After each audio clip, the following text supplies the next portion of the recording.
Welcome everybody. This is Common Interest. Ooh, I just thought about it. I can't curse. You got his headphones on? I'm his mama. Okay, I'm just making sure.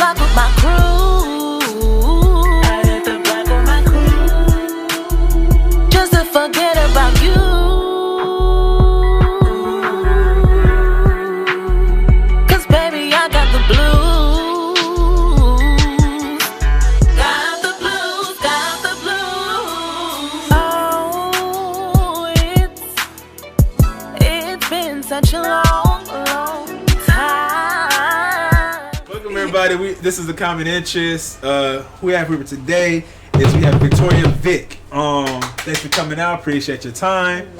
Hello. So here at the Common Interest, we start things off. First off, subscribe. Don't forget to donate. Yeah, make sure you donate. Please. What we got? GoFundMe, Cash App, PayPal, all that. Hit us up.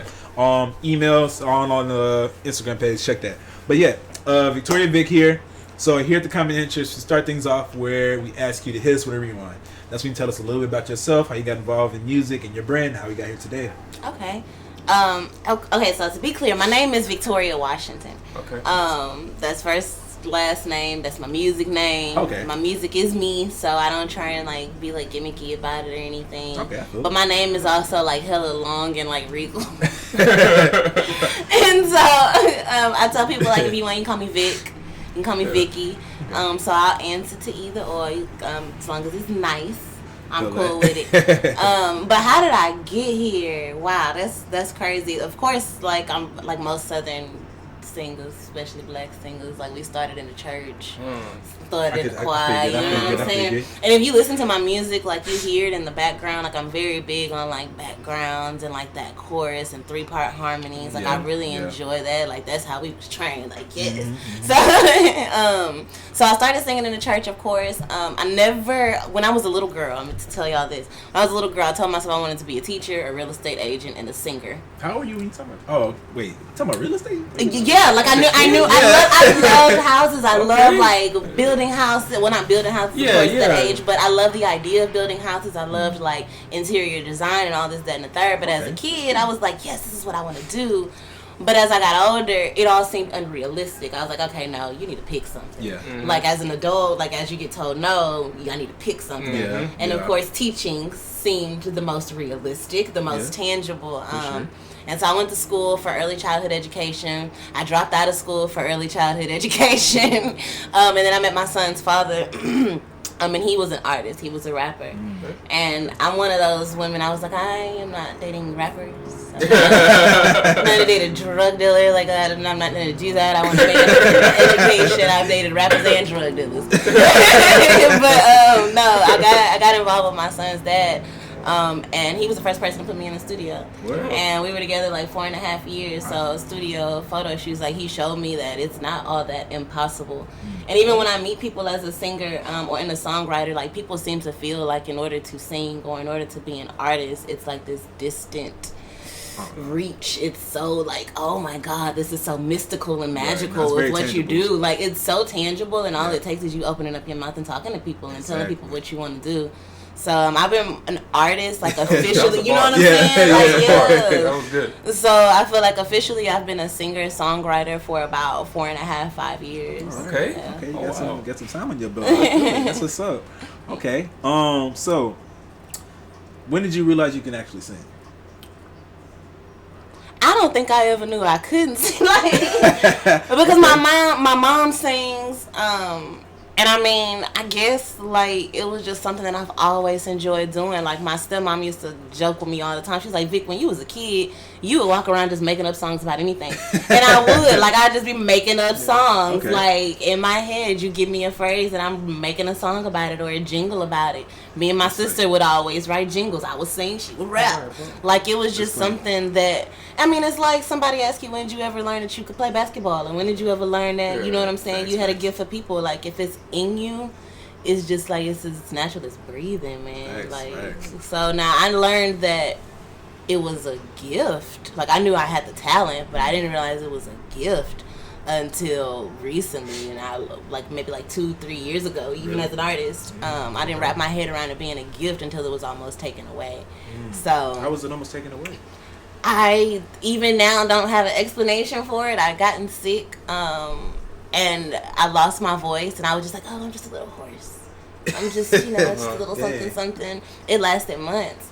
And I realized I couldn't sing, and I had committed to a wedding. I had to sing my friends. Yeah, dang. I had to sing my best friend's brother's wedding horse. So, we had to do like that real low sultry. Like, yeah. We did one of these. Yeah. But it was in that moment, like, I realized, like, I had been taking my voice for granted. I hadn't really been utilizing it as best as I could. It was just something that I just did. Right. And I feel like, honest to God, I feel like God snatched and was like, okay, I'm going to show you. And at first I was like, I can't sing. I'll be all right. But after time lapsed and I continually could not sing, I could not hit my ranges, I couldn't do what I love to do. And then I had obligations that I couldn't fulfill to my, to my fullest capacity. It broke me down. And that's when I realized, like, this is not something to be handled lightly. So most definitely. It's a responsibility. For sure. You realized your gift. Yeah. A lot of people don't until it's too late. That's really good. Exactly. That's amazing. That's a good story. I like that. For real. Was that emotional time for you? Anything?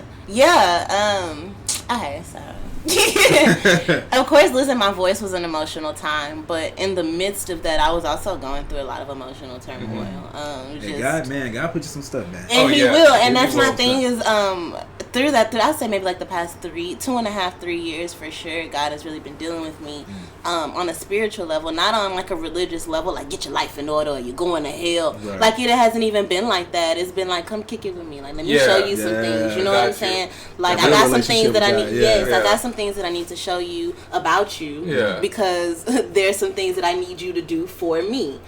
And so I feel like I was definitely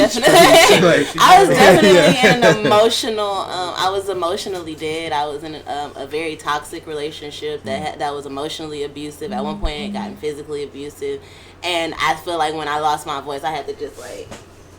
Because I can't sing about it now. Like, you know what I'm saying? I can't go be in front of people. I didn't want to be in front of people. Like, and that was another thing. Like, dealing with that time I had dealt with depression and anxiety.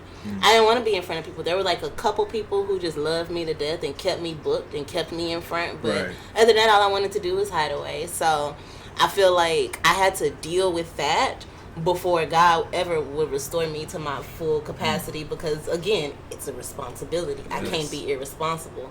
So other people can, but I can't. So that's what's up. That's real. Yeah, I'm glad you made that connection. I'm glad you got through that. That's what's up. Thank you. You seem really happy in your energy. Yeah, I'm back to myself. That's man. what's up. Thanks. That's what's up. Thanks. So you said with your baby's father, he's the one that got you in the studio and everything. Did you initiate that or did he initiate that? Okay. Because y'all videotape this, I gotta say that he hates when I call him my baby daddy. Oh, okay. And so when he pisses me off, I call him my baby daddy. No, but my son, say, hey, it's your baby mama. Yeah, but he's like, that's so ghetto. I like, well, you should have put a ring on it. You can't dictate what I call you. No. You know, but your son's father. My son's father. He reached out to me on Facebook. I think I was attending U of H. I had done like I'd done like a fashion show. I'd done like some minor little singing stuff like here and there. So he reached out to me on Facebook to do a hook for him. Okay. And with that, we ended up doing like 3 songs together. I did 3 hooks for him. It was like a U-Haul storage unit. Okay. It was this Latin engineer. I cannot remember his name to save my life, and I feel so bad, but it had me sounding good. And that was like, again, that belief. Yeah. That belief was like, this is all it takes. Yeah. Like, I can do that. I can get behind that. And when he saw that, like, I had an interest in it, he just supported me, and he would force me to. Yeah. That's really it really was. It really was. And I mean, even though the relationship didn't work out, I definitely felt divine appointment, divine timing, all of those things. Like, he was very much instrumental in helping me realize that I could do what I was really good at and what I love doing. So he saw it in you first. Mm-hmm. Oh, that's dope. And put me in the video, yeah. That's dope. Yeah, that's really tight. Yeah, people forget like how important that is, like, because when we have like, you know, people always see the talent in us before we see it in Absolutely. us, and without those people kind of pushing you, you might not ever get there. Man. But you know, yeah, the universe works in mysterious ways, and it will talk to you. Yeah, it will. I mean, even like how I said, I went through that dark time. It was a time when I was like, I don't want to sing no more. Like, I don't want to do music no more. I don't want to write no more. I don't know what I'm going to do, but I don't want to do that. I think I'm going to do something else. And there was literally every now and then, my friend Avery Callahan, who's also a dope artist, singer and songwriter, he would tell me, Vic, I had a vision of you singing in front of people. Right. Vic, do you know who you are? Vic, do you know what you carry? You know what I'm saying? Like I said, Slaps and Kia and Tay Mayberry, they would call me out and keep me booked. Like, just keep me in front of, will you come sing? And then whenever I would come out and sing, there were artists there who remembered me, who would just, like, embrace me. And so it was like, even when I just wanted to, like, do one of these. People was like, nah, Vic, come through. And when I came through, they showed me love. So it is so important. People want to be one deep. People want to do it alone. You have to have people who believe in you, and God will send you people to remind you who you are every time. Yeah, that's I feel a little chill. Man. I'm not gonna lie. The spirit is here. Right? That's what's up, man. That's dope. Okay, cool. All right, so we're gonna touch on a little bit of your projects a little bit. First, which one came first, Love Note or Vicki Secrets? Vicki Secrets came first. Okay, that's what I thought. It's interesting. So with that. I don't know what you're gonna go with it because it's a lot. I was listening to your stuff and it sounds really good. Okay, so first off, what's your favorite song for Vicki Secrets? Ooh, that's tough. Okay, I think one of my favorite songs on Vicki Secrets would probably be Simple Things. But Collide is the song that I'm known for on that project. That's when you had the music video for everything. Exactly. That was really Black Love. I like that. It was really. Where did you shoot the video at? We Airbnb the spot. Okay. Artists. Like, it don't take all of that. It was a nice spot. Creative J was my videographer, and whoever this dude is behind the camera, I'm sure he can do it too. But most definitely. But nah, for sure. That was a nice location. That was a good job. But yeah, like I said, it was very Black Love. So what you could say, Collide is what you're known for.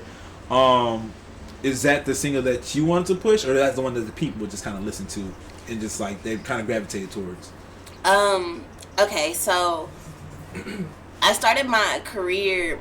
I was working with a good friend of mine named Timmy Dimitri, who's also like a well-known promoter in the city. Okay. And we started working together. I was like, I think I can really do this singing thing. Yeah. Oh, you probably heard of him. I was like, I think I can really do this singing thing. He Northside too. I know that y'all got a lot of Northside connects. So I was like, I really think I can do this singing thing. And I was pregnant at the time. And after I dropped my baby, I told him I'd heard of DJ Shantae. DJ Shantae was doing a series called She Go Hard with DJ Superstar at the time, where they were allowing artists to come out and showcase their music. Collide was the only song that I had ready, like as an artist. Okay. And all I wanted was to meet DJ Shantae so that I could get her to, like, I don't know really what I wanted her to do, but I was like, again, I'm just starting. Like, I felt like that was the thing to do. Like, I'm supposed to meet you. Right. And so Timmy reached out to me and he was like, hey, they got this competition going on. If you win, you get your song played on the radio. Long story short, I did the competition using Collide for about 4 weeks, and Collide got played on the radio. When I entered the competition, Collide was not even like mastered or mixed down all the way. But the song like just resonated so heavily with people, I was able to go with it like that.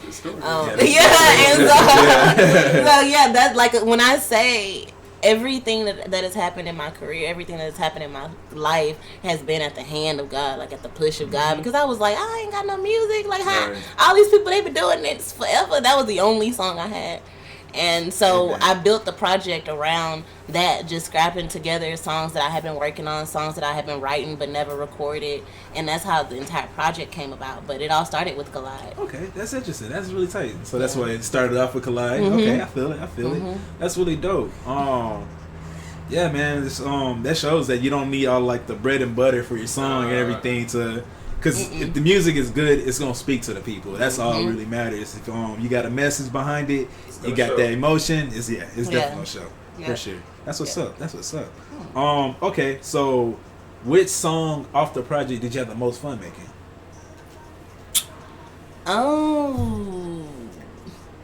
Oh, okay. Regulate. That's my favorite one off of there. That was my favorite one. I was like, okay. Regulate for sure.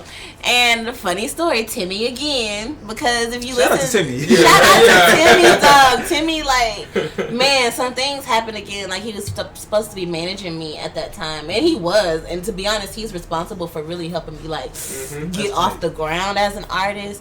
But he was like, Vic, you need something different.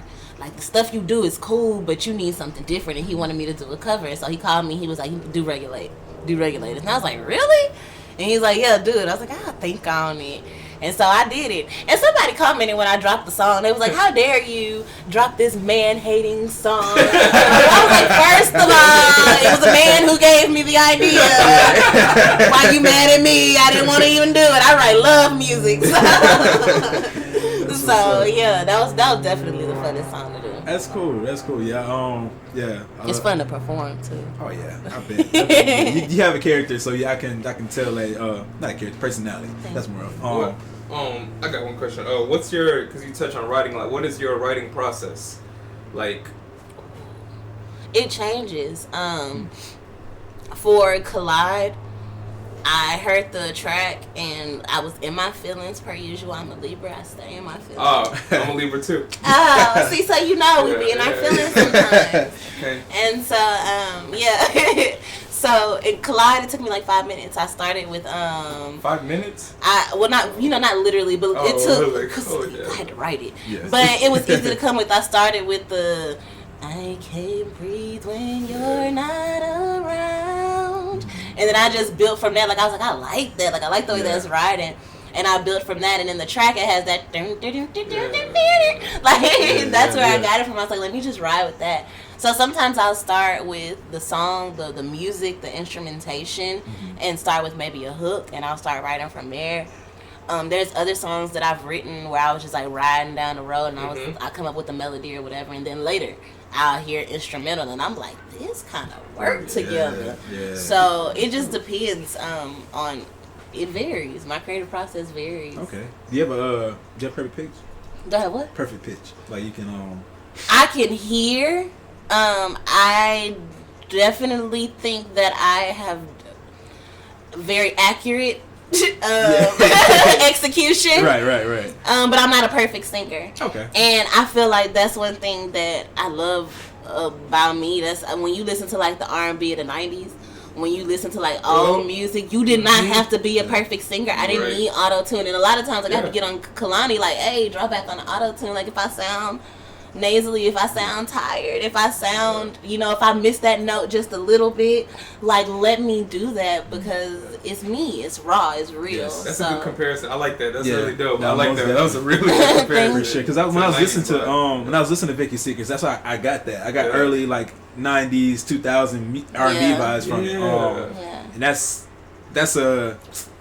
when I feel like R&B was at its best. For sure. That's when they was writing about. Because it was about the story you could tell, the emotion you could evoke. Yes. You could hear it. And you could hear it. It wasn't about the perfection at all. So that's I like that. That's and again, good. I like that you're not so worried about the aesthetics of the song. Yeah. Like you're worried about getting the music out, and getting the message out. Do you feel me? Can you feel me? That's because that's the crazy thing. Because a lot of artists, they put off dropping their music or just putting anything out for just because like, it's not perfect yet. Not it. I heard I can't remember where I heard it from, but they said if you wait till something's perfect before you release it, you waited too long. Yeah. Like, as simple as that.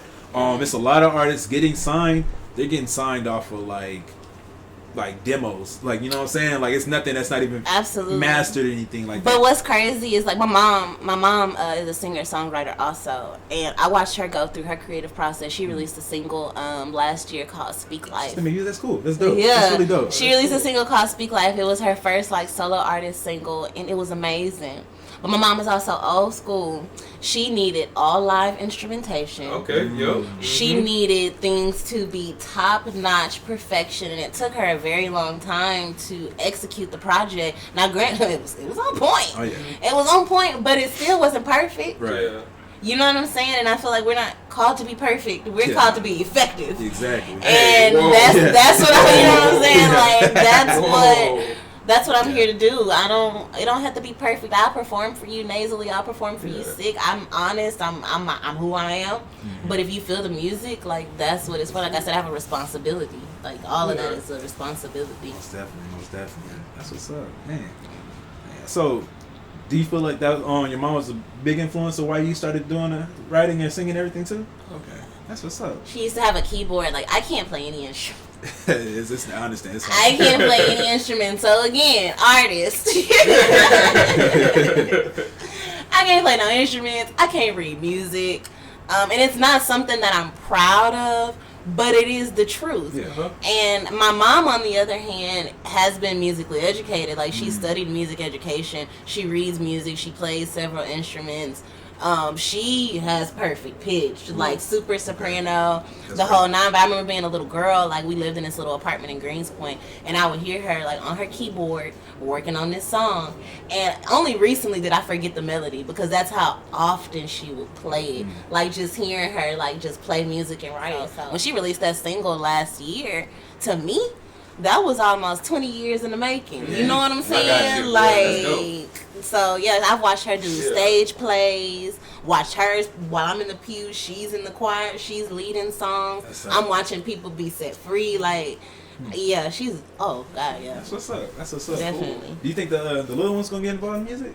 Yeah. You see him? He's listening to music now. Look at him. He's jamming.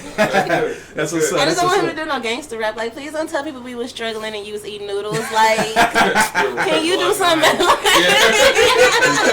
don't need, like, that's not God's will for your life. I don't need you talking about that kind of stuff. Yeah, I mean, if you, the way you translate your message through your music, he's gonna pick up on that, and he's gonna have to be honest with himself and what he's going through. He's gonna, by the time he's like our age, yeah, the evolution of thought, like, the evolution of music. Yeah, he's gonna be on some other stuff. Yeah. Like, that's my hope. Get him started young, man. That's for sure. But yeah, it just keeps transferring. The gift is transferring down. That's tight. That's really cool. Yeah, family music makers, man.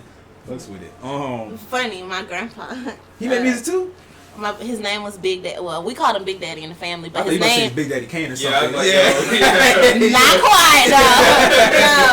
No. His name in the street was Hotzi Totzi. He used to be a disc jockey for KYOK here in Houston, and he did music. He had a couple songs like on the Billboard charts back in the day. So like, I could Google him and listen to like records from the 50s and the 60s. Like, it's super dope. Hopefully one day I'll sample some of his stuff. That's tight. But yeah, so literally a family of music fans. Man, that's cool. So it's almost like it's meant to be, you know. Yeah, so, that's what's up, man. Perfecting the process. Oh yeah, most definitely. It all takes time.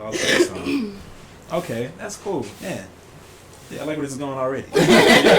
All right, so we're gonna get on to Love Note. So from what I took away from the project, Love Note is about you being in love with somebody, and then in the process of the project going on, it goes to a breakup, correct? Mm-hmm. Okay, cool. All right. So now, while creating this project, what was your favorite track on Love Note? Probably my favorite track initially was Risk It All. That's what mine was. And what's funny is Brandon Blanco sent me that track, and it was super short, and I was like, oh, I'm just gonna use it as an interlude. Mm-hmm. So Risk It All was intended to just be like an interlude for the project. Okay. But again, like, my creative process, like, the song that's in the middle could have been the first song, the song that's at the last, that's like whatever. Like, the songs just kind of, I pieced the project together to tell a story after I've collected all the music. Right. Okay. And that's what Love Note was supposed to be, like, to tell like a love story. But Risk It All, like, that was okay. Yeah, I like that one. That's one I like. If you had to showcase a song for like a label or just just at a performance or anything, what song would you use? Okay, so funny. People responded most to Misty Blue. That was my least favorite song on the project. Really? Yeah, it was. That's what you did the video for it too. Yeah, exactly. I was like, y'all like it? I did a video for y'all. Like, okay, cool. I'm here for it. So I like that song. I also like Baby Baby. Baby Baby Baby. Oh, yeah. Baby, Oh, yeah, baby, like, baby. yeah. I like that one. So probably one of those two. But the issue with those is that both of those are also like spin-offs and like remakes of previous songs. Yeah. So if I had to do something for a label, the one that would make the most sense would be Risk It All because everything is all original from the production to the writing and everything. So. Got you. You wanted to ask me about Misty Blue, right? Like, Oh yeah. Why is that your least favorite? I don't know. Like I think like the way it came together. I don't know why it was my least favorite. I just didn't feel like that would have been everybody else's favorite. Gotcha. And that caught me off You guard. said it right. That's how it happens. Yeah, so that caught me off guard. I was like, really? That's crazy how that happens. I'm So you here don't for ride it. with it. Right. And now I'm on groupthink bandwagon. And I was like, I guess I do gotta jam a little bit hard. That's kind of hard. That's what's up. How was the process of creating the music video? For Misty Blue? Yes. Man, that was so fun. It looked like it was fun. It's like you just with your sisters, just hang It out. was chilling. really fun. And that's what I did. Like, I sent a group text. Artists, don't take all of that. I sent a group text. Me and Creative, I already had the understanding that would be the song that I would shoot next. And that was right after Collide. So, mind you, I didn't shoot the video for Collide until like years later. I was wondering about that because I saw that was, I think, around the time I followed you, I saw Collide. Yeah, that's what I was performing the song, but the video didn't release until like maybe last month.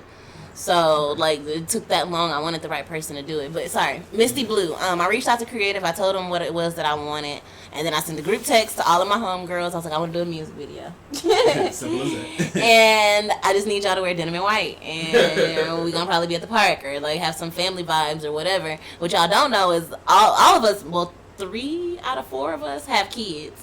So they were out there like running around, living their best life. Yes, okay. and so we did it. Yeah, we did it in the trade. We did it at Emancipation Park. The scene where all of us were sitting at the table. We were at Crumville. And I chose that area. I chose that space specifically just because of the energy of that neighborhood. There's so much historical, energy there. Period. Crumville is a huge staple in the neighborhood. I wanted to go to, what is it called? Doji Cafe, or, oh my God, I can't think of it, but it's right there on the corner. But there's just so many, I don't know, you can walk down the street and it feels like, I hate to be cliche, but the 90s. Yeah. Like, it feels like home. It feels like community. And that's what I wanted. So for Misty Blue, I could have done another video where I showcased the guy and we were upset or arguing or whatever, but I chose to bring my sisters in because, like I said, when I was going through a lot of what I was going through, it was other people that God sent to me to remind me who I was, that pulled me out of a lot of the things that I went through, and my girls were very instrumental in that. So they were down for the cause. I ain't have to ask nobody twice. They all followed directions.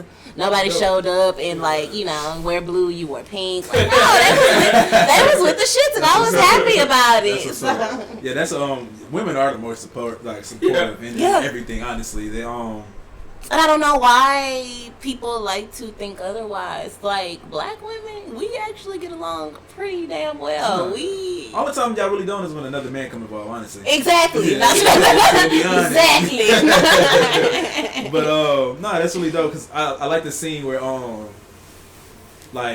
where y'all was at the restaurant or whatever, and he was on your phone and you got the text message from old dude, and it was like, bro, like, nah, what you doing texting this whack ass nigga for? It was like, I knew the vibes already, you know, and for sure I could tell that related to a bunch of women out there. Yes. Like, it's niggas that shouldn't be fucking with, they are, and then y'all, you gotta do like the stop messing with them, any means necessary. Take the phone away from them, you know. But typically the means that are necessary that a lot of women follow is, what's that quote? In order to get over one lover, you gotta get under another. That's nice. You know what I'm saying? And I feel like that's the culture. That's the my man is your man is my man. Like everybody for everybody. Everything is everything. And so that's you get STDs. That's why, you know, and that's why it was so important. And that's why when I do my videos, I put forth the images that I do.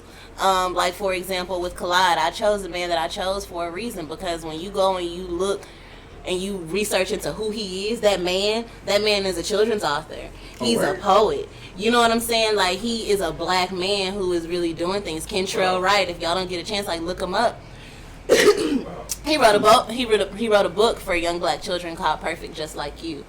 And so all men ain't shit, you know what I'm saying? Like there are great quality men out there, and then all women aren't catty, and we not always mad, and we always don't go and do the most toxic option when we're trying to come out of heartbreak. And so that's what Misty Blue is. We can be in love, we can be cute, but we can also be sisters, and that's really what it's going to take. We can also be sisters and create a sisterhood that helps us come out of a multitude of situations, not just heartbreak, but poverty. You know what I'm saying? I've met some ladies from the women's shelter that I give them clothes. I give them, you know what I'm saying? Like, that's a community. So. That's sick. Okay. So, where do you want to go with your music? I don't want to be a singer-songwriter forever. Like, I think, nah. I mean, I'll probably always make music. Like, that's just who I am. I'll probably always connect to music in some way. Okay. But I want to do more. Remember I told you I want to be a singer, a teacher, and a real estate agent. You still trying to do all I got to do all of it. So, I feel like I've done the singing part, and, like, now it's time for me to teach. And that's why I say, like, as a kid, like, you know what you want to do as a kid. Most definitely. And as you're an adult, you grow up and you start placing limitations and boundaries on what it is that you can do. That's crazy that happens. Yeah, so I will teach. I won't be in a classroom. I won't be teaching him. You know what I'm saying? Or any of his friends. But eventually I want to teach people to, one, do what I do. I want to kind of dabble into fashion. Okay. I heard you spoke on that. Yeah, I want to kind of get into that a little bit. I'm working on a reconstructed brand. But I feel like Houston doesn't have a lot of entertainment representation. At all. And we also don't have a lot of artist development opportunities either. You get people, I mean, you interview people all day. So how many people have you tried to interview? Like, tried to interview? What do you mean? Like, tried to interview and it just, like, was not working. Because they had no interview skills. They had no people skills. They have no... Or you ask them, like, what do you do? You know? Like, I see it all the time. My job is to be quiet. I see the vibe. You know? But how many people do you ask, like, what is your music about? What do you represent? And they just like, you know. Still face. Yeah. How would I be doing when I do what I do? Right. Like, you know, I feel like that's definitely necessary. Houston is so full of creatives. I just want to kind of get my hand into that and give us something other than rap a lot. Like, I don't want to get shot to do music. Yeah. I don't want to be a gangster to do music. No, for sure. And I don't want to have mob ties to do music. Like, I just want to create. Strong. Strong. They got Drake look like that. They get strong. He Canadian. Shout out to Prince. We support. We love you. We love you. Right. Yeah. But no. Next question. But yeah, you're definitely right about that. Houston, it needs that. Because we just have too much here, and everybody feels like they have to go somewhere else for it. And they're taken from it too. Yeah. Like a lot of the outsiders that come for a little bit. Yeah, take the culture. They gone. And they don't show you love back. They don't donate anything. They don't But then we look at artists like Meg and, well, first let's start with Travis and then like the Meg and the Lizzo, like where artists are coming from the Houston soil and really still putting on for Houston. I feel like Houston is like, we're kind of hitting that pendulum swing where we are being acknowledged for who we are, not just like what we represent. Oh, no, most definitely. Yeah. It's our efforts are being recognized finally. It's been a long time coming, but it's finally. You think we still got our basketball team together? Possibly. That plays a part. Most definitely. And Astros too. Yeah, we got Travis. That makes a huge difference because guaranteed there was about maybe 100,000 kids or people somewhere that started loving the Astros after they won the World Series. Just because they won the World Series.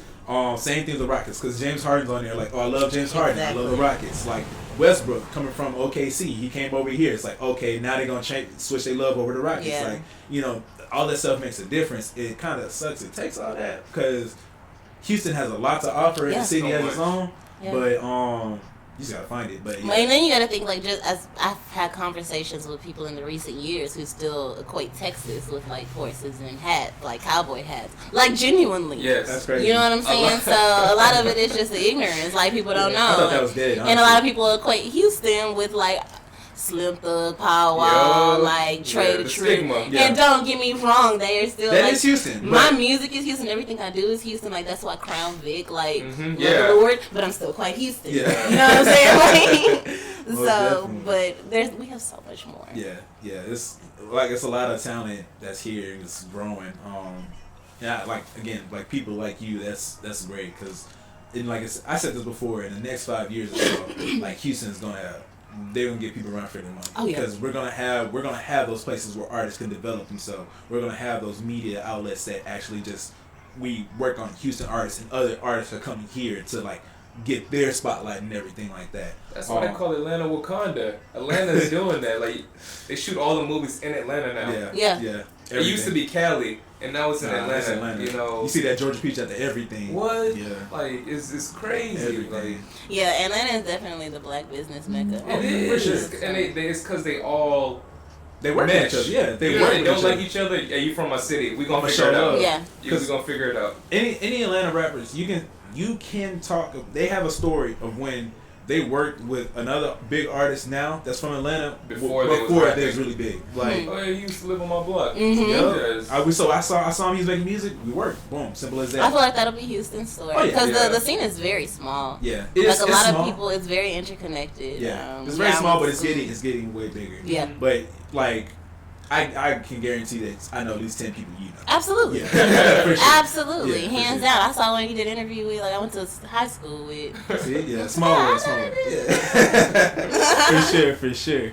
But, okay, so on Love Note, he had the song Let Go. What was the process of creating that like? Because when you created that song, when that song I heard it, to me, that was the song that I feel like you expressed your most pain in. And so how was that process of creating that, and like, can you just touch a little bit about the inspiration behind that? Yes. Let Go. That's funny. Because when I wrote the song, I'm going to be very transparent. When I wrote the song, I wrote it around the time me and my son's dad were separating. And it had a totally different track to it. And at the time, like, we were collaborating on actually a joint project together. And that was one of the songs. I was like, I need you to listen to this. And he was like, it's a good song, but I don't like it because you put the years on there. They know it's me. Like, I was like, it's real personal. And I was like, but, you know, and again, like, I wrote the song, and it was just like something. It was just a good song that I was writing. But the song did not hit me. Like, it didn't resonate with me until I went through what I went through a couple of years ago, that very toxic relationship. And then I really understood the power behind that song. So when I was putting Love Note together, I happened to come back across it, and I took the song to Kalani. I was like, I want to do this song. He fixed the track for me. He added, like, the piano. He added the electric guitar, and he brought it into, like, a different space. Yeah, sure. And that's what drove it and made it the song that it needed to be. And like I said, when I sang it the second time around, like, I was just coming from a different place. So yeah, it's always interesting how, like, artists create music for something they're feeling they didn't know, they haven't really experienced yet. That's really crazy. It's like it's almost, what's the word? Prophetic. Yeah, prophetic to some degree. All that. Like, it's really crazy. Because it'll definitely take some time. It might be like a year or two or something. And you go back in your phone or your files, and you listen to something. Dang, that's pretty spot on to what I'm going through right now. But that's if you're responsible. You know what I'm saying? If you're responsible with your gift, if you're responsible with your writing. Like, even when I'm writing my lyrics, I know when I'm speaking out of my own heart, and when I'm, like, really just, like, I don't know. It's a collaboration. That's the only thing I can say. Yeah. Like, without freaking anybody out or like without being too deep, like it really is. It's a collaboration. No, and for so sure. Because it's a message coming. It's coming through him into you. Like you don't even know where his words are coming from. Like precisely. It's a lot of artists. Collide. When I was like. You wrote that?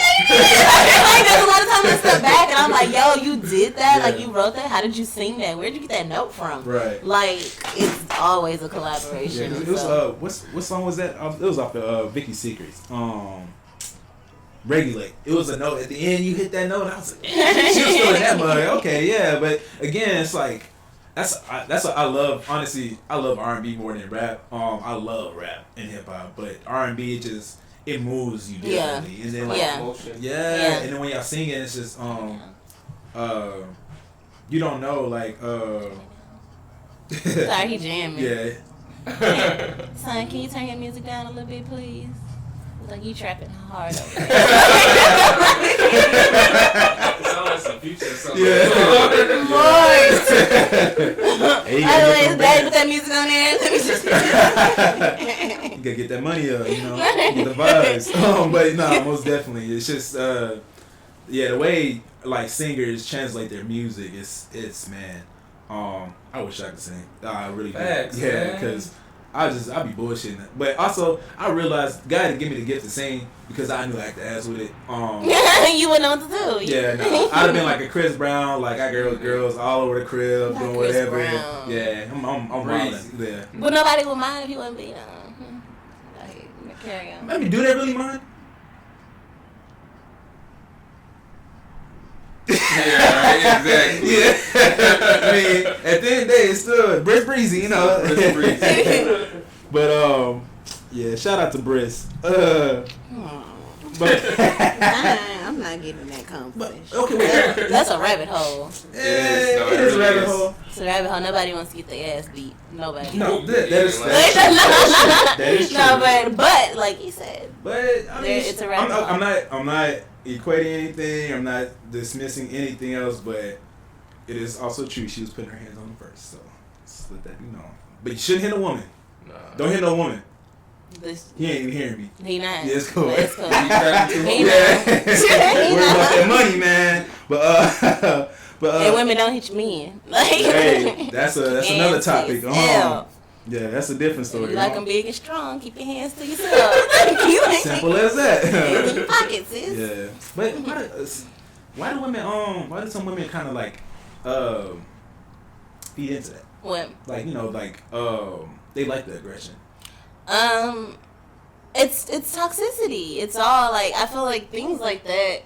That's such a hard word to say, man. It is a toxicity. Yeah, we need another word for that. But I feel okay. I think it's a sense of that's a lot of women's idea of masculinity.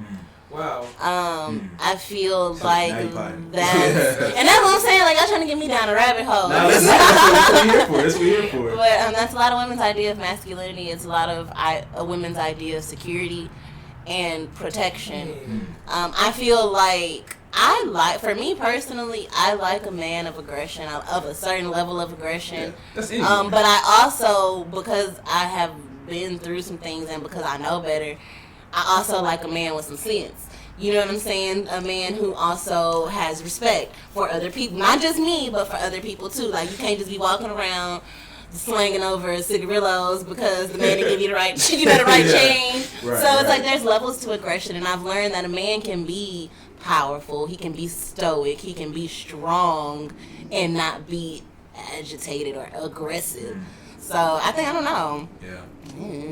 Hey. To each its own. But I mean, I like a little. Yeah, be careful with these niggas, man. A lot of niggas is really emotional. So. Okay, and that's what I have learned. Is like a lot of times you think he gangster, like no, sis, he's hurt. Yeah. Like this man is hurt. A long time ago, and he's still soft. Yes, he's a lot softer than you think he is. So ego, exactly. And I think yes, fragile ego, fragile masculinity, all of that. Yeah, keep that shit in check. But in a Joe Budden podcast, they was talking about that a little bit, and they was saying like how like a lot of men are raised by their mothers. Mm-hmm. So they're just kind of, it's almost like they're raised to be emotional without the father in the picture. So it's just like, it almost goes hand in hand, which I get at the same time, but also one thing that I've known with single mothers, they do a great job in showing a man how to be a man. Oh, for sure. If they have the blueprint and they know what a man's supposed to be like, they do a great job at that. But the flip side of that is like I can't show a man how to be a man.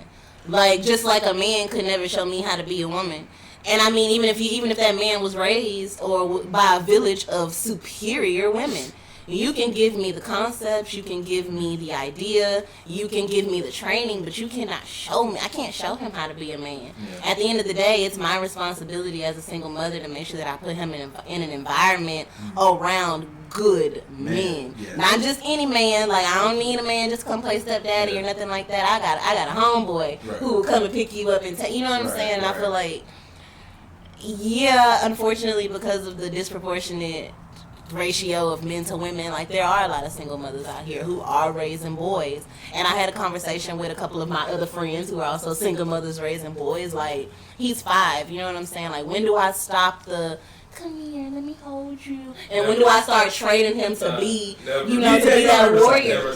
You'll never stop that. And that's the thing. But also as a mother, as a black woman, because you're telling me that I can train him to be a black man, I fear for him as a black man. That's my only thing. You know what I'm saying? Because I haven't had that experience, but I fear from him just by way of y'all's experience. So even though I do want to coddle him and I want to be his mom, and I still do, I give him hugs and kisses, I also feel this pressure and like this weight, and to be honest, a burden of preparing him for a world that don't like him. Yeah, I feel like the sense of like toughness with the whole like, oh yeah, I don't need to be loved, don't tell me you love me. I feel like, you know, that's why. Oh, like, never that. You know what I'm saying? Like that's why like some black men are the way they are today. Never they have to do the false like, oh, I don't need no love, like, you know, it's all me, all of that. And then when they find it, they get so hurt. Yeah, exactly. Yeah, No, I'm very. Them apart. Yeah, exactly. I'm very intentional with my son in showing him affection and giving him love. Like he'll roll up to me and just, mommy, I love you. Or like, and from that love, it's turned into, mommy, thank you for fixing me some food.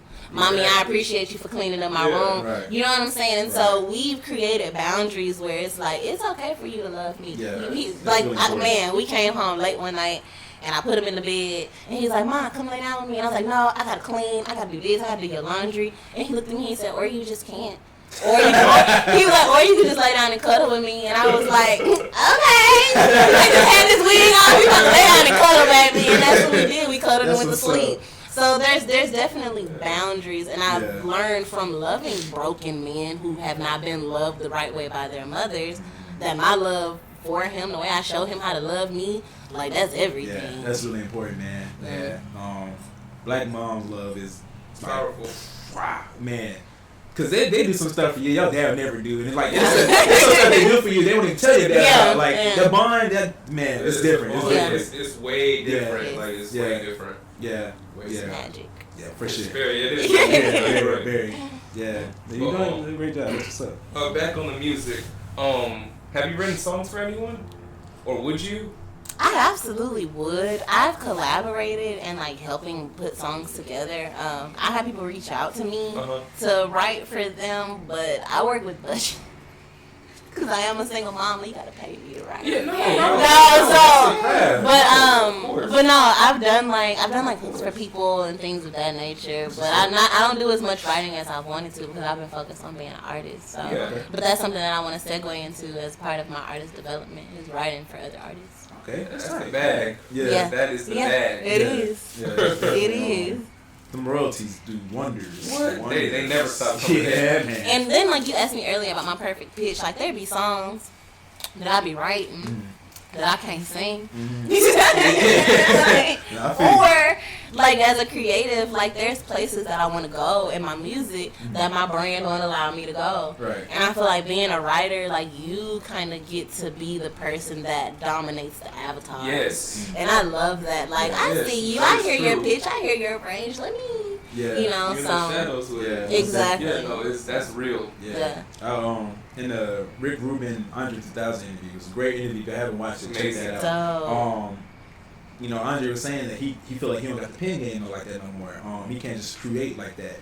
And Rick Rubin was saying it was like he said like a good exercise to do is practice writing as your favorite artist? Like, say, like, my favorite artist is Kid Cudi. Like, he's saying, like, write a song like Kid Cudi, or, like, write a song like J. Cole or Kendrick or something like that. And it's kind of like, because people have a hard time understanding the difference of imitating and channeling. There's a difference.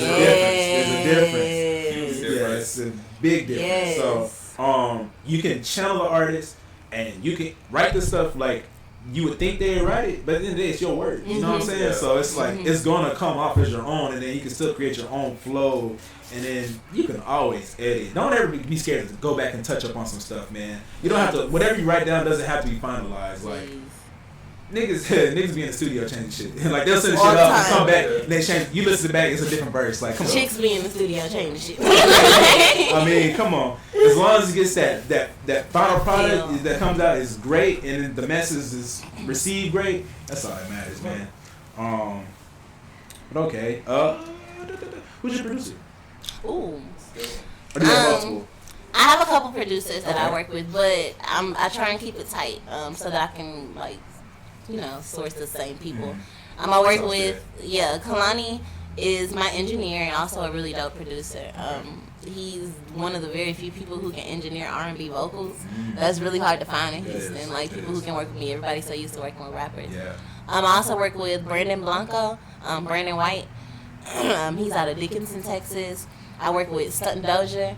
They're super, super dope. Stunt the Great. Great producers out of Dallas, Fort Worth area. I want to make sure I didn't miss anybody. Stunt 33. Okay, so, yeah, those are my 3 go-tos. Like, I try and just keep the circle real small. No, let's get it's like concert music. That's who I forgot. Cool. I think that's where I followed you from. You used to go to Peace Poetry Paint? Yes. That's and you know the first song, Do You Believe in Love? That's K Mitch. I don't know if you know him, but him and Concert are like super tight. They used to work together a lot. He did a project with him or something. Yeah. I saw him when he was there. Wow, see, told you. I knew he's like 10 people that you. That's crazy. Okay, that's what's up. So who are your musical influences? Well, yeah, this is good. No, first up, I'm gonna ask you. I want you to know your musical influences, but I want you to take me back when you was a kid. You're around the house. Saturday, your mom woke you up and get your ass up, it's time to clean up the house. What you listening to? What she have on, and then like, what would you listen to, and then your musical influences, if they're also that as well. Yeah. Okay. So Saturday morning, get your ass up and clean. My mama was listening to contemporary gospel, like John P. Key, Kirk Franklin, like God's Property, very like that. Kirk came out, he was on a different level with me. Baby, okay, he was the first one out the gate with it. Like, we gotta do something else to get these people saved because it ain't working. Yeah, and it did. So, and he did it, and that's the blueprint that a lot of gospel artists follow today. Is like that God's Property, like what you want to do. I ain't worried about you. So exactly. Yeah, he's definitely again rabbit hole. Yeah. But so I grew up on like contemporary gospel, Yolanda Adams, CeCe Winans. My mom also raised me on a lot of 90s R&B, of course. Toni Braxton, Brian McKnight, of course. Yes, like I remember I had a Brandy tape. I had Monica. My second grade talent show, I think I sang "How Could an Angel Break My Heart" by Toni Braxton. Like, and was serious too. So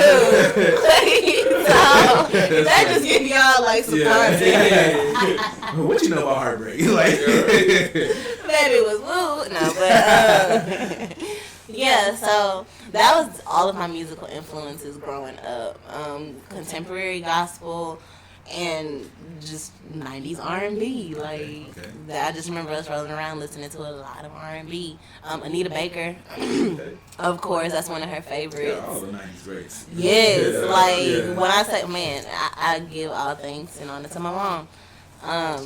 My musical influences later on, of course, I love, like I said, Brandy, Monica, Badu, of course, Lauren, the Fugees. I have to say the Fugees because Lauren only did one project. But that sustained me. Now, Lauren, I'm coming up on my 30s, and I heard she's about to release another single. So hopefully, she's supposed to be dropping a project, right? I hope so. So maybe this is supposed to sustain us for the next decade. I don't know. It's gonna be late. But no, it's gonna be late. It's not. First of all, artists are never late. Okay, Love Note was supposed to release a couple of times publicly. Yeah. Or might be the one to inspire Andre. Huh? He might be the one to inspire Andre. Oh, I come out with can see something. He got to. I need to get up. Yeah. I gotta get up. Yeah, I could definitely see that. She would probably be the one to get him back in his bag. Man, that would be epic. Yeah, most definitely. Yeah, I love the conversation that they was having because I could tell like when they started talking about the mental health stuff with him and Rick Rubin and Andre. Rick he got like technically got his bag. Yeah. He was like, oh word, you feel like this too? Okay, he got real comfortable and everything. He was like excited to talk to him. Man. Yeah, his beard's crazy. But it's I don't know, Rick's his way of like just processing music is different. He has a great ear. When they was doing the Magna Carta, he like sat on the couch like it was just crazy when I was watching the video and Jay-Z was just spitting. I was like, yeah, this guy like he takes everything in. Mm-hmm. He had his shoes off and everything. He was like, he gotta be in touch with the ground, the earth, and everything. Yes. Yeah, it's really interesting for sure. It's a responsibility. That's the only way I can say it, man. I'm gonna steal that from you. I like that. That's the only way I can say it. No, the responsibility. Okay, that's next. Look, this is being responsible. That's what's up. So I saw that you also did a lot of features with C. Bush. Oh, okay. I thought I saw one on Instagram. Okay. All right, that's what's up, little. Yeah, check him out. He's on Spotify. Yeah. Okay, cool. So I was gonna ask you how it linked up, but it's my baby. Okay, that's what's up. What is your favorite memory of music so far? Like, let's do one for you personally, and also one for you that you like just growing up being a fan of it.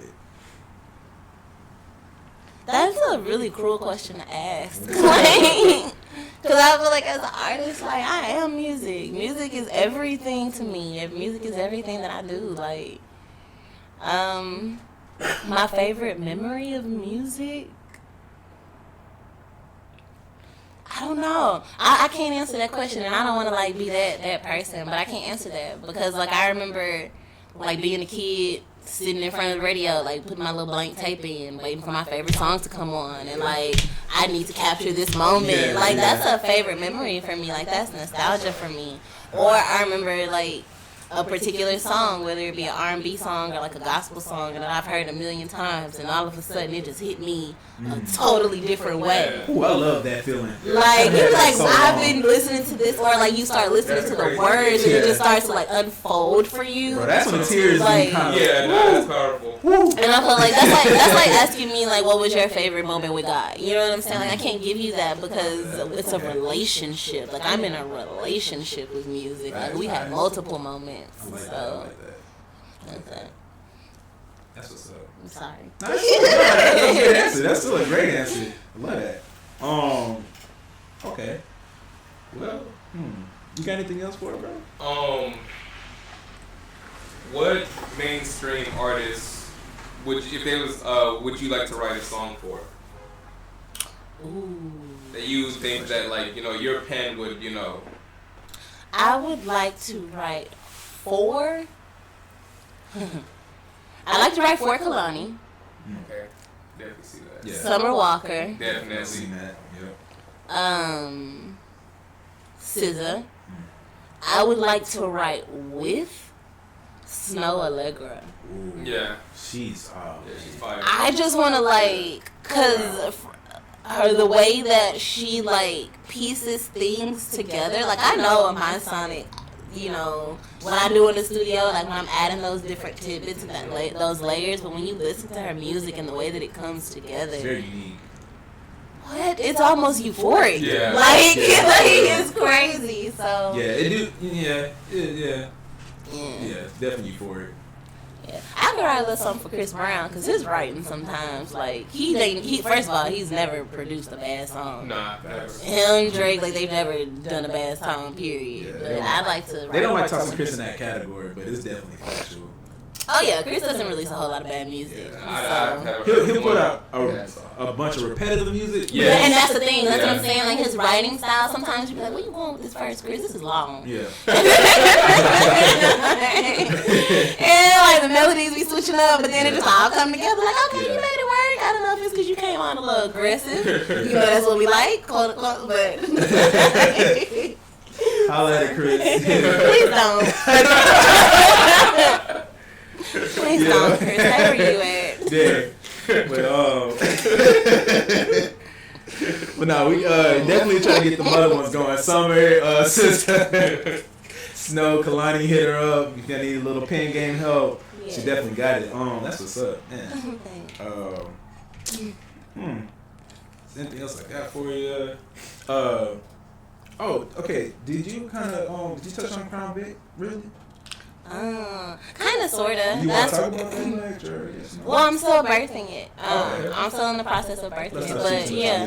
You don't want to good, yeah, for sure. But stay looking up Crown Vic. It's coming. Eventually, to be determined. Yeah, but it's gonna be there. So, we're gonna go ahead and start wrapping things up. So here at the Common Interest, we like doing this thing where we say, what are you uninterested in and interested in? So first off, uninterested in. What are you uninterested in? We'll get back to everybody else. Oh, man. Well, I'm uninterested in falsehood. Like, I'm uninterested in anything fake, anything comfortable in sitting in any environment less than truth. I'm not interested. So none of that fugazi. No. Stop it. At the door. Don't even bother. Yeah, I'm not interested. What are you interested in? Of course, I am interested in truth. I'm interested in God's people. But there are a lot of, and I don't want to be like all philosophical or whatever, but there are a lot of truths that need to be unveiled, that we are walking in, that need to be just kind of revealed, and that is my passion, is just like illuminating God's people and doing it without judgment and, you know, a space of love. Like, that's the hardest part for I'm gonna speak on Christians. Yes, that's what it is. Yeah, but the thing is, that's why I say truth. Yeah. A lot of religious doctrine, it is like, it's based in truth, but it does not always carry full truth. Yeah, they pass judgment quick. You know what I'm saying? So, and I think that was very evident with Kanye. I feel like they say Trump came to show people, like, to reveal us the hearts of the people around us, and I feel like I feel like Kanye did the same. Like, he revealed the hearts of religious people. Like, y'all weren't ready to see the truth. Y'all preach about a Jesus that saves and a Jesus who can convict, and the biggest asshole of them all, Jesus knows my heart.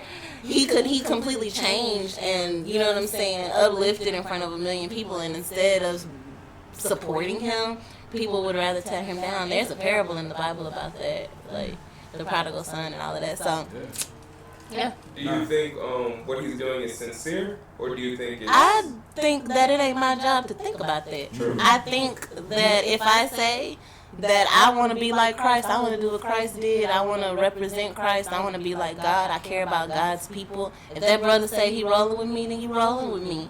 Until you try and pull a Judas, I'll deal with you at that time. But even Judas had his purpose. Without, or to see, you know what I'm saying, revival break out. Or what if it was just normal for people to really, like, in regular life, be that radical for God and be that on fire for God. People are scared of it, and that was, again, illuminated with Kanye. Like, y'all don't know what to do with that. He definitely got the conversation back going, because people haven't talked about God like that in such a long time. No. Like, they weren't trying to talk about it. But my pastor, he just got back from Brazil. And according to, that's supposed to be like one of the places of the longest standing revivals to date. Like the revival has just been in that country forever. Like they have parades just honoring and glorifying God. When they get sick, they go to the church first. Like they don't go to the hospital. You know what I'm saying? So again, like God's will for us is not for us to like live this righteous life and be perfect and then die and go to heaven. Like God's will is for us to have heaven on earth. Yeah. And in order to do that, we have to, one, seek truth. We have to, one, put ourselves aside and, like, really not be afraid to look crazy like Kanye out here for him. Like, that's what it requires. Because if you don't make it heaven on earth, he'll definitely make it hell for you. No, he ain't gonna make it hell for you. He got more important things to do. You gonna make it hell for yourself. Oh, there you go. Yeah, that's for sure. It's like you make that choice and then, like, he just let you go down that path, for sure. Because you make the right choices, he gonna bless you. He gonna bless you. That's what's up. Okay. Yeah, I like that. It's a little Sunday service for y'all. What are you interested in? Something I'm uninterested in right now. Pertaining to music, I feel like 2020, this might be a hot take. I feel like it's gonna be a good year for music, but I also feel like it might still have 2019's repetitiveness. For sure. That's it's stuck. You know what I'm saying? Yeah, because I feel like rap and the R&B right now is kind of stagnant. You know what I'm saying? It's just... It's because it's pop. Yeah, that's what it is. It's too poppy. Yeah, it's like, you know... When we look back in the early 2000s, like all the pop songs they released and everything, like you could find at least 20 songs that sound similar. Exactly. But now it's the same thing. Yeah, because they're pushing it out like that. It's the algorithm. They just... Yep, the label's like, hey, make this trap song, make it sound this auto-tune hook, talk about trapping, you good. It's going to be a hit. I feel like they said that 2019, 2018 was supposed to be like the era of the divine feminine. And I feel like that's why we saw so many like great dope female artists come to light. You know what I'm saying? But I also feel like there has to be a pendulum swing. And when you look at the music that's out and the repetitiveness, the cadence of it all, like all of that, it's intentional. And again, Kanye touches on like sonic healing. Yeah. You know what I'm saying? And so that's a whole different rabbit hole when you talk about music and the music and commercial music that's being produced. Commercial music will continue to be commercial. Always. I think people's hunger for a different sound, for something other than what is constantly being pumped commercially, I think like that may change in 2020. Yeah, and that's what I said. It's like good music will come too, but I just feel like, you know, it's still gonna be like the same like mainstream repetitiveness. Yeah. Like true artists are gonna find that sound. Always. They're gonna find it. Yeah. Always. Yeah. And what are you interested in? I do like the return of like what just recently like vinyl's beat out. I forgot what they beat out in selling, and I thought that was amazing. Oh yeah, I think like about. I do feel like CDs are gonna make a return, and I want that to happen. Yeah, for sure. Love Note. So Love Note, what you guys don't know, I have a booklet that I designed for it. Originally, yes, I was supposed to create like the old school CDs where you wrap it up. You have the booklet. I hand wrote all of the lyrics, and that's why it was entitled Love Note, because everything was like a true love note. I'll still do it. I'll still produce it. We love stuff like that. It takes a lot. It takes a lot of money. And it's not a whole lot of people who do it anymore. Appreciate it, yeah. You know what I'm saying? And again, it's not a whole lot of people who appreciate it. Like, people don't even want me to hand them a CD. They want my music on a flash drive. Exactly. Yeah. So, like, but that was the whole vibe between Love Note. That's why I titled it that. Like, it was supposed to be a story and just that old school thing. I love that. Like, I feel like that's gonna make a return because people are into you know, like trinkets. Yeah, it's vintage now. Yeah. Well, I work for Urban Outfitters. That's my day job. Exactly. So you know, we specialize in set players. Like, he knows the fucking vibes. Yeah. I think that's dope. I really like that. I like that. Yeah. They give me kid vibes. Quick question: do you believe that God is a woman? Ooh. I believe that God is both masculine and feminine. He has that perfect balance. Yeah, I feel like we all are. True. That is also true. That's another conversation. And it is. And but for a long time, I was like, y'all gonna be real mad when y'all find out God is a woman. Like, y'all out here cutting up, treating us like this. No, that was me. Like, I really felt like God is a woman. Ariana Grande made a whole song about it. God is a woman. I feel like that's that different Mac though. Just to let you know, you didn't know that. I believe it. Absol too. I believe it. You know what I'm Actually, saying? no, he did get from Absol. Mac got it from Absol. Either way, it's always been black people like that. Real, like, we've always said God is a woman, God is a female, and I feel like to be a creator, to birth something, it makes you know what I'm saying? sense. You have to have a very heavy amount of feminine, divine feminine energy within you. But I also feel like God is like this mystic, dual, sex thing. If you look back at history, the way like the Egyptians, they worship their queens. Yeah. Yes. Literally worship them like everything. Well, it was a matriarchal society. Yeah. The and, woman is on top. Yep. And I feel like when you come to America and everything is focused on patriarchy, then that's where you see things being dominated by ego, by war, by like that's not in a woman's nature. Like it is not my nature to sit here and be egotistical with you. It's definitely not in my nature to go to war with you. However, in Africa, and if you look at African history, there were plenty of African queens who completely dominated societies. Because although I don't want to go to war with you, I would rather reason with you. I will go to war with you. We can definitely do that. Yeah. And beat you. Yeah. You know what I'm saying? So I feel like all of that. So I don't want to just like take away from the importance of the masculine energy that God possesses, but you can take away from me because I mean y'all are 20 times more important than we are. Like. For sure. Not more, but that's the thing. It's like we're not more important. Like it's. I'll say y'all are more important. We have things that you don't, but very much so vice versa. No, for sure. You know what I'm saying? I'm not saying that we're not important, but y'all are way more important than we are. Like, if we die off, y'all gonna find a way to live. If y'all die off, we're fucked entirely. I feel like, because even if to like a gene thing, like I feel like eventually to a point women can like reproduce on their own. Asexually. It's been done. Exactly. We can't do that. That's not gonna happen. It's gonna be a lot of angry niggas just walking around. That's all it's gonna be. Yeah. So, you know. I can see that. Yeah. I can see that. I haven't done mine. What am I uninterested in? I'm uninterested in. I had all this time, I ain't thinking nothing. Facilitating. I'm uninterested in.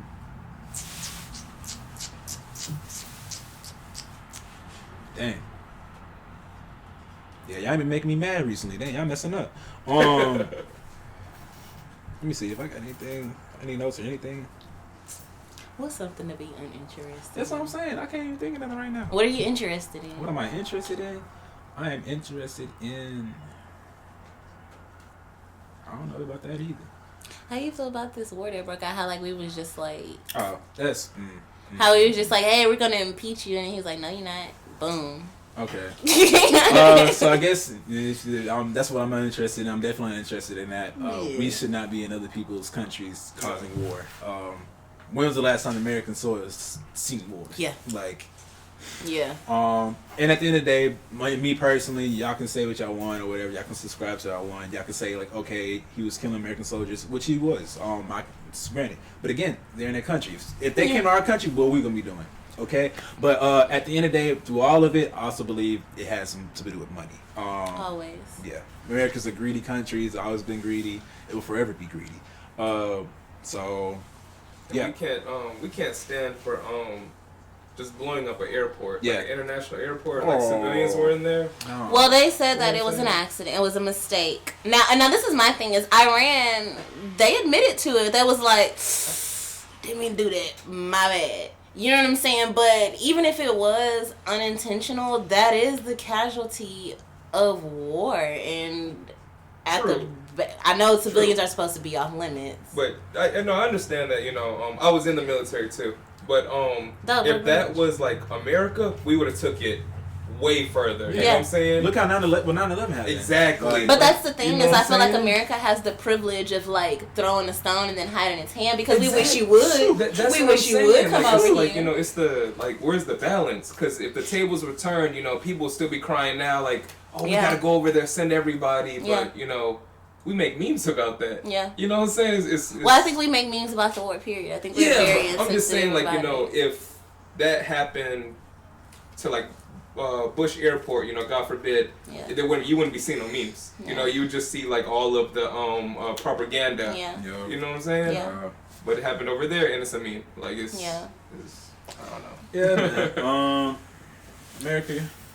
Gotta do better. Yeah, gotta get that shit together. Cause, we have to. Stop being so detached, man. Yeah, Stop being so detached. Got to, yeah. What I'm interested in, I can't think of anything. I'm interested in this weather. It's really nice. It's really beautiful out here. I have to pop off you again, bro. I'm not gonna lie, because it's really nice out here. Other than that, that's it. I got one more thing I'm interested in. I was thinking about it. Looking at your son. They're gonna carry the future. Oh yeah. And this is the first time we're gonna see this in ever, like a whole new generation of thinkers, innovators, and I find that amazing. Like, all of the old mindsets are gonna be distant memories. Yeah. And I find that that hypes me up. Yeah. The evolution of thoughts. Like that is amazing to me. Yeah, like, for sure. The kid creator is gonna be amazing. By the time they're like, because they're starting off at his age now. He got headphones in, he got the iPad, he know how to do everything. Like, and is actually creative. He loves to paint, loves to draw, loves to. That's what I'm interested. Yeah, that's what I'm interested in. I'm interested if that parents are actually letting their kids be creative. Yes, because when we was kids, like I told my parents, like I want to be a photographer, artist. Like, oh, we don't know if you can make money off of that. Y'all just get to get like a realistic job. That's like that old mindset. Yeah, like it's the evolution of thought and the evolution of like just what is really gonna be available. Because I know like for my son, by the time he's my age, like he may be able to get a job, but 9 times out of 10 he won't. And if he does get a job, will it pay his bills? Will it sustain him? Like a lot of us now are operating off of our parents' expectations, and it's not sustaining us. Not at all. And so like now that dreams, now that you see that pendulum swing, like I already have the mindset that he won't be able to make money unless he learns to do something with his own 2 hands. Exactly. Or you need to be creative and you need to be your own man, and you have something to offer. Like the barter system and all this, that, and the third. I feel like capitalism has bred us to believe that we have to stick into this box, go to school, get a job, the whole nine. Ain't no W. Yeah, and ain't no 401k, bitch. Ain't here no more. Nah, like the debt is not worth it. It's not. If you have a vision, you believe in it. Follow that shit at least for a while, see what's gonna happen, and if it don't work out, you can always go to school later. At least you didn't collect that debt for nothing. If you drop out. I dropped out. I did. I still got the debt. Yup. Hope y'all don't find me. They already did. Filed them income taxes. See what happened. My income tax was non-existent. I was supposed to get at least like $600, $700 back. They found you. Boy, did they? They found you. Man. They know exactly where I'm at. Yeah. We'll garner some checks. Okay, real quick. But, man, this is a great pod. I appreciate you coming out. Thank you. Thank you. It was a pleasure. Again, follow her at _crown.vic_. Boom. That's how it is. Check out Love Note on all streaming platforms, correct? Yes. Yes. And then we have Vicki Secret on SoundCloud. Check that out as well. Yeah, usual. Like, subscribe, comment, share with your mama, your daddy, your best friend. Your ex-best friend. Share with your ex. Make them mad or something. Just send a thing way or something, Hey, babe. No. Good way to start. For sure. Just give us some feedback or something. Show love, show hate. We'll show it right back to you. It's all good. So, we're going to wrap it up. Stay consistent with your vision because you've been blessed with another day of the mission. Mm-hmm. And thanks for tuning in. This is The Common Interest. We'll catch y'all next time. Peace.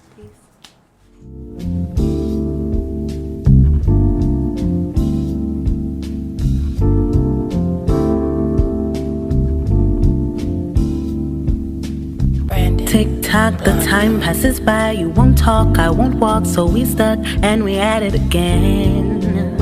But baby, you are my best friend, my best friend. I know the pain can penetrate, overtake and permeate your mental. Know that my love is unconditional. Know that your heart is safe. I would never hold the past against you. Too. So if we try, hey, there's a risk it won't work. And if we